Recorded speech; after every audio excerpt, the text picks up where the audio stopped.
दोस्तों, आपका स्वागत है। आज हम बौद्ध धर्म के बारे में डिस्कस करेंगे। यह बौद्ध धर्म का दूसरा पार्ट है।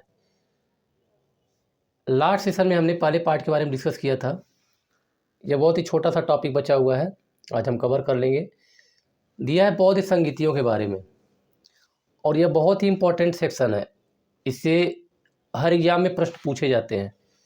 जैसा कि आपको पता होगा कि 4 बौद्ध संगीतियाँ आयोजित की गई थी, और चारों में अध्यक्ष कौन था, किसके शासनकाल में आयोजित की गई थी, और उद्देश्य क्या था। तो सबसे महत्वपूर्ण है स्थान पूछा जाता है। जैसे पूछा जाएगा कि जो दूसरा बौद्ध संगीत आयोजित किया गया था वह कहाँ पर किया गया था, यह पूछा जाएगा। अध्यक्ष कौन था उसका, और शासनकाल पूछा जाता है। तो देखिए, पहला दिया गया है कि स्थान पहले याद कर लेते हैं। राजगृह, राजगृह सप्तपर्णी गुफा कहाँ पर है? बिहार में है। राजगृह सप्तपर्णी गुफा हुआ था। समय 483 ईसा पूर्व, लगभग 100 साल के अंतराल पे हुआ है। तो 483 ईसा पूर्व में हुआ था। अध्यक्ष इसका कौन था? महाकश्यप था। अध्यक्ष कौन था? महाकश्यप था। शासनकाल अजातशत्रु, अजातशत्रु के शासनकाल में यह हुआ था, जो कि हर्यक वंश से संबंधित था। हर्यक वंश, हर्यक वंश का जो संस्थापक था बिंबिसार था, और बिंबिसार जो था अजातशत्रु का पिता था। तो अजातशत्रु ने अपने पिता की हत्या करके सिंहासन पर बैठा, और यह हर्यक वंश से संबंधित था। और यहाँ देखिए राजगृह दिया है, तो राजगृह में इसका आयोजन किया गया था। उद्देश्य क्या था इसका? बुद्ध के उपदेशों को 2 पिटकों, सूत पिटक और विनय पिटक में संकलित करना था। लास्ट सेशन में हमने डिस्कस किया था कि 3 प्रकार के पिटक थे: सूत पिटक, विनय पिटक और अभिधम्म पिटक। तो बुद्ध के उपदेशों को 2 पिटकों में संकलित किया गया। एक सूत पिटक, दूसरा क्या था? विनय पिटक। दूसरा देखिए, दूसरी भी जो बौद्ध संगीत आयोजित की गई थी वैशाली में की गई थी, और यह भी बिहार में है। और 383 ईसा पूर्व, याद है 483, 383, ठीक है। 100 साल का अंतराल है। अध्यक्ष कौन था? सब्बाकामी, शबकामी या सर्वकामी नाम है इसका, सब्बाकामी नाम था। और शासनकाल कालाशोक, कालाशोक शिशुनाग वंश से संबंधित था। यह शिशुनाग वंश से संबंधित था। और उद्देश्य क्या था इसका? बौद्ध धर्म का स्थविर एवं महासांघिक 2 भागों में विभाजन। तो यहाँ देखिए जो उद्देश्य है, उद्देश्य आपको पता हो या ना कोई मतलब नहीं है। उद्देश्य एग्जाम में पूछा नहीं जाता है। सिर्फ पूछा जाएगा स्थान कौन सा था, अध्यक्ष और शासनकाल।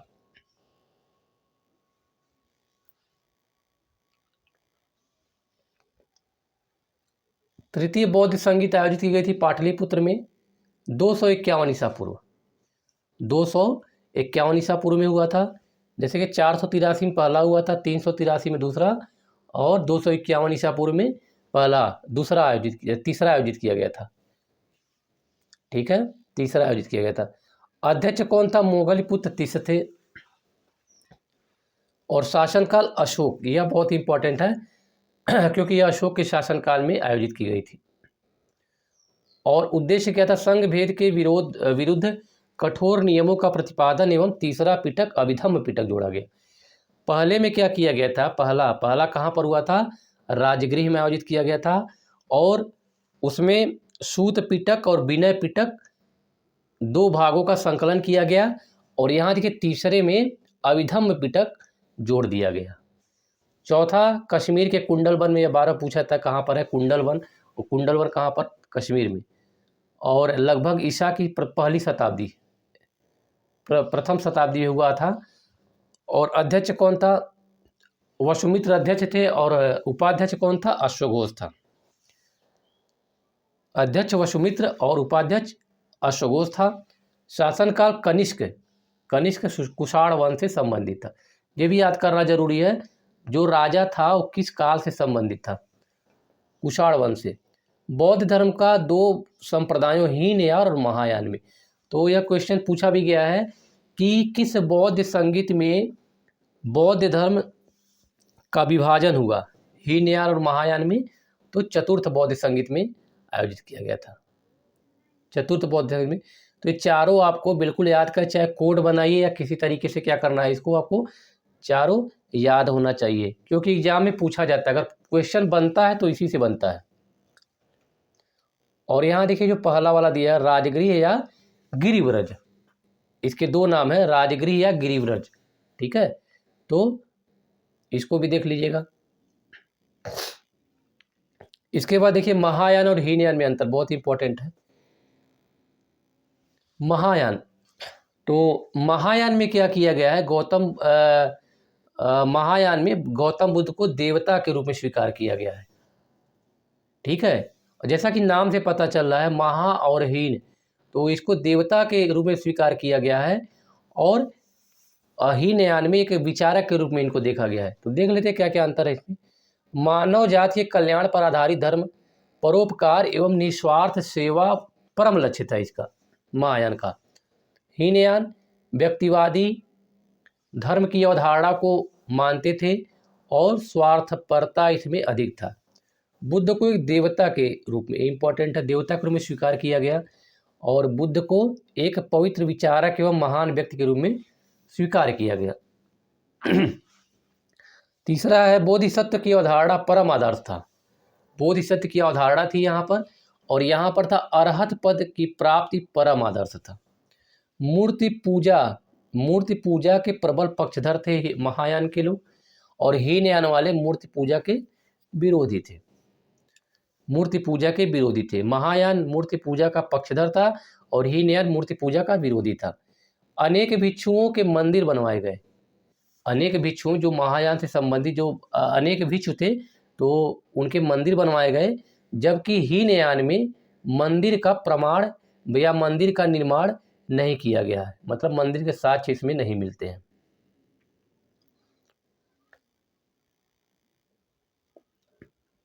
इसके बाद दिया गया है कि अनेक भिक्षु के मंदिर बनवाए गए, धार्मिक भाषा संस्कृत थी और हीनयान में धार्मिक भाषा पाली थी। देखिए बहुत इंपॉर्टेंट है, क्वेश्चन अगर बहुत टफ बनाया जाता है तो महायान हीनयान से प्रश्न बना दिया जाता है,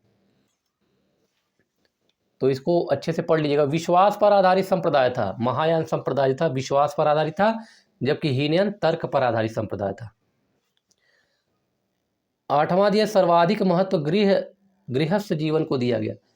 महायान संप्रदाय के अंतर्गत सर्वाधिक महत्व गृहस्थ जीवन को दिया गया, जबकि सर्वाधिक महत्व संन्यास जीवन को दिया गया। जीवन का अंतिम लक्ष्य स्वर्ग प्राप्ति था और जीवन का अंतिम लक्ष्य मोक्ष प्राप्ति था।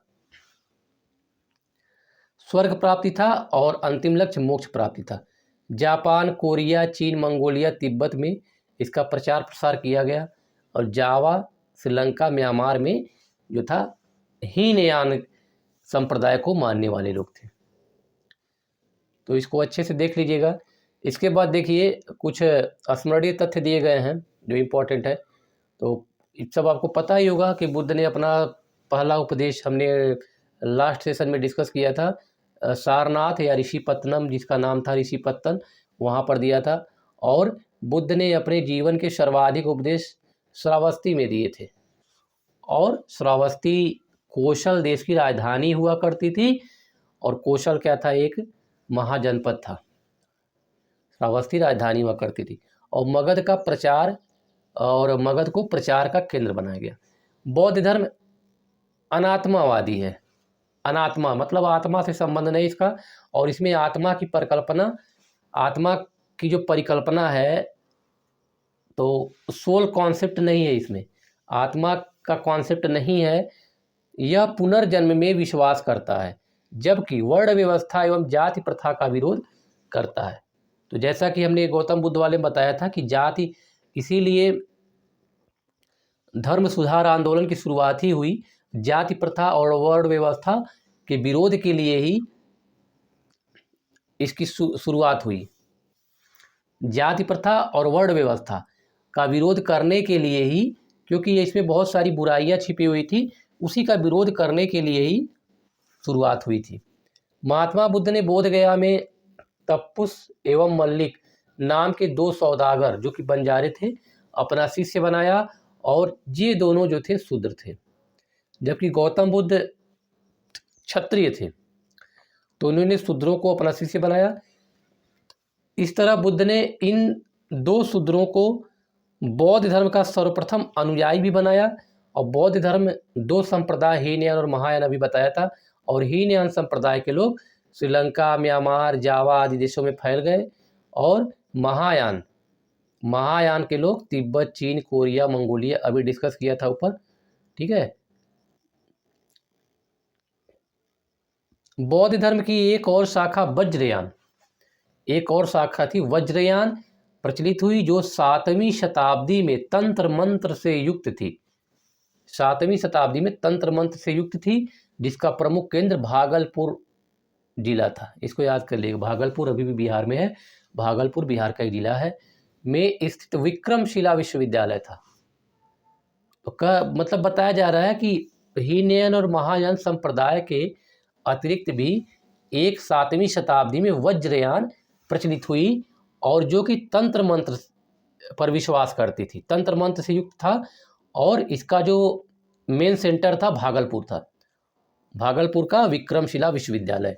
संघ की सभा में प्रस्ताव का पाठ होता था, और प्रस्ताव पाठ को अनुशासन कहते थे। ये पूछा कभी नहीं गया आज तक, लेकिन इसको देख लीजिएगा कि संघ की सभा जो आयोजित की जाती थी वहाँ पर एक पाठ किया था जिसका नाम अनुशासन था, और सभा की वैधता के लिए न्यूनतम जो संख्या थी, जो न्यूनतम कोरम था या न्यूनतम कोटा कितना था, 20 था, कम से कम 20 लोग होने चाहिए।